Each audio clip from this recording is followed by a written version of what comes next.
Just జనవరి 3వ తారీఖునో 5వ తారీఖునో ఎప్పుడో ఈ సినీ యాక్టర్లంతా ఒక సభ ఏర్పాటు చేశారు. ఆ ఏర్పాటు చేయబడిన సభలో మీరు ఎక్కువగా ఎవరిని ఇష్టపడతారు? మీ హీరోస్ ఎవరు? సినిమా హీరోలు, సినిమాల్లో పనిచేసే వాళ్ళు మీ హీరోలా? మీ తల్లిదండ్రులు మీ హీరోలా? దేవుడు మీ హీరోనా అని అడిగితే విచిత్రం ఏంటో తెలుసా? సినీ యాక్టర్లే మా హీరోలు అని 13% పెడితే, మా అమ్మే మా నాన్నే మాకు హీరో అని 3% పెడితే, దేవుడు అనే స్థలానికి వచ్చేసరికి 0. ఒక్కళ్ళు కూడా మాకు దేవుడు కావాలని అనలా. 3వ తారీఖు 5వ తారీఖు ఇది జరిగిందంటే 2 రోజులు గడిచాయో లేదో పట్టణం తగలబడింది. పట్టణం తగలబడింది.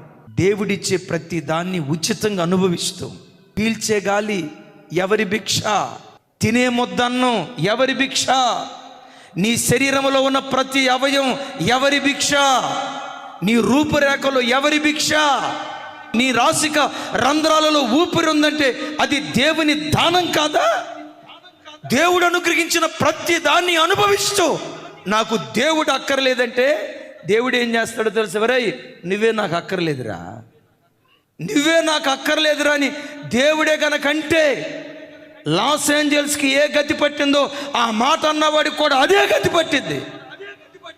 ఎప్పుడు నీ బలాన్ని బట్టి అతిశయించుకో, నీ తెలివితేటలను బట్టి అతిశయించుకో, నీ సామర్థ్యాన్ని బట్టి, సంపదను బట్టి అతిశయించక, వాటిని ఏ దేవుడు నీకు భిక్షగా ప్రసాదించాడో ఆయనే నీ హీరో అయ్యుండునుగాక.